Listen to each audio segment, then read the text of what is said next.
else in the game's like that.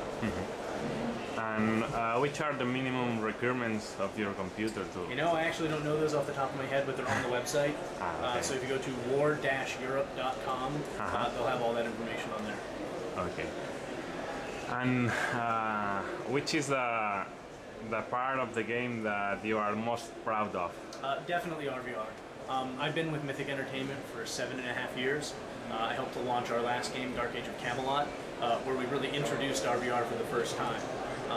We did it in a very different sort of way, a much smaller sort of way, but it was something that we were very proud of at the time, and it's been really exciting to get to now bring that to a much larger audience. You know, over the last 7 years since we launched Camelot, the worldwide audience for massively multiplayer games has exploded.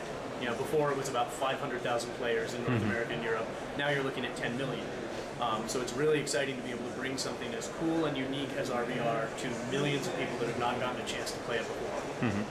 And when you customize your character, you have options of buying something in stores, or how it works.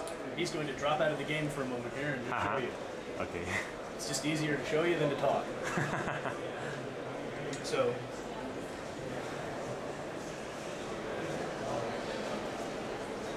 hit Alt Enter.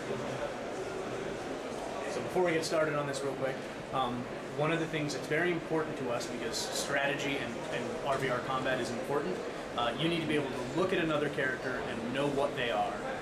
As a result, all of the armor in the game is unique to the career that you're a part of. So if I'm a warrior priest and you are a bright wizard, we don't share any equipment.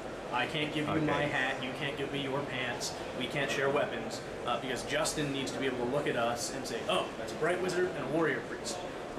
So it's very important from the very beginning that you look like the career you are a part of. But it's also important that we give you lots of options for changing your character over time. So we actually have 400 unique armor sets in the game, 20 per career.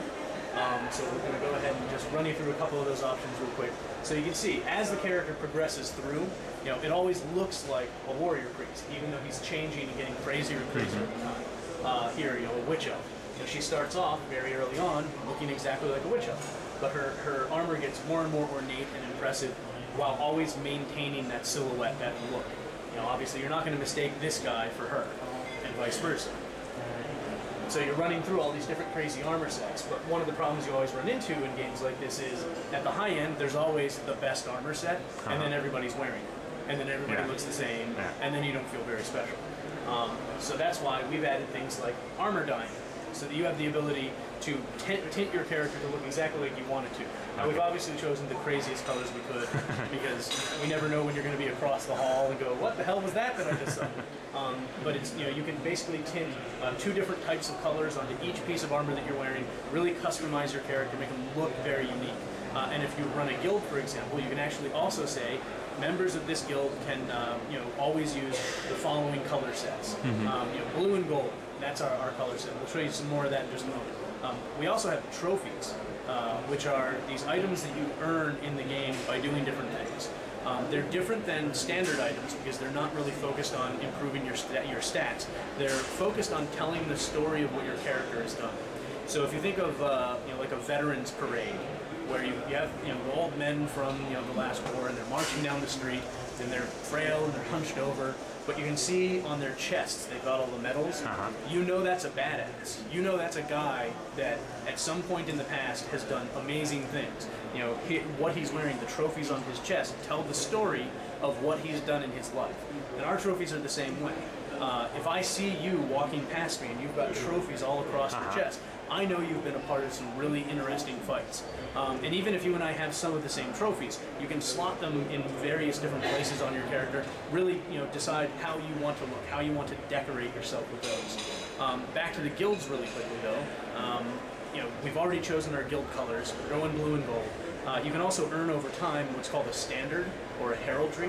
It's basically a banner that you can take out onto the battlefield. You can plant it on the battlefield, set it as a rallying point for your guild. You know, it gives you different bonuses for being close to it, things like that. But it also gives you the ability to create a customized heraldry that you can put on your cloak, that you can put on your banner, that sets your guild apart. There are 1.95 million unique combinations. Now that's the power of exponential math. where you basically choose the shape, the basic colors, the background colors, the fringe shape, the fringe colors, the symbol color, and those combinations basically give you a unique heraldry that's then locked just to your guild. Nobody else can ever use it on that server. So that gives you the ability to really go, this is my guild, these are our colors, these are my trophies, this is my heraldry, I'm really unique. All without having to worry about confusing enemy players and not letting them know what it is that you are. So lots of customization. We also do face customization, hair customization, eyes, jewelry. If you've ordered our collector's edition, the collector's edition of the game comes with unique faces and jewelry that you can't get anywhere else in the game. If you ordered the Command and Conquer box set, that actually comes with a unique item, a Kiss the Light bear hat that you can put on. There's a lot of unique stuff in Warhammer. And you have mentioned the servers in the world. Can you play in servers of other country or something like that? It's free to you to choose what server you want to play? So the North American version and the European versions are independent. The European version, basically you'll choose your language. We're launching simultaneously in French, German, Spanish, Italian, and English. When you choose your language for the client, it will basically populate the servers that are dedicated to that language block, and then you can choose from any of those servers and play on any of those. And now that you are speaking about languages, I don't know if you remember that I am from a Catalan website. Okay. You know what it is? I don't know, but you're going to tell me. Okay. Well, nobody knows here. Don't worry. Well, I am from Barcelona, and Barcelona is from Catalonia and politically to Spain. Okay. And in Catalonia we speak another language, not Spanish. Interesting. We speak Catalan. Really? Yeah. I did not know. That's very cool. And in Valencia too, and in Palma of Mallorca, Ibiza. There's about 11 million people that speak this language. That's very For that reason, we do the only website of video games in Catalan. In the consoles, the industry are not so receptive to translate their games in Catalan. Could Warhammer Online add a patch, an update to have this game in Catalan? We obviously, one of the things we would love to do is support as many different dialects and regions as we possibly can.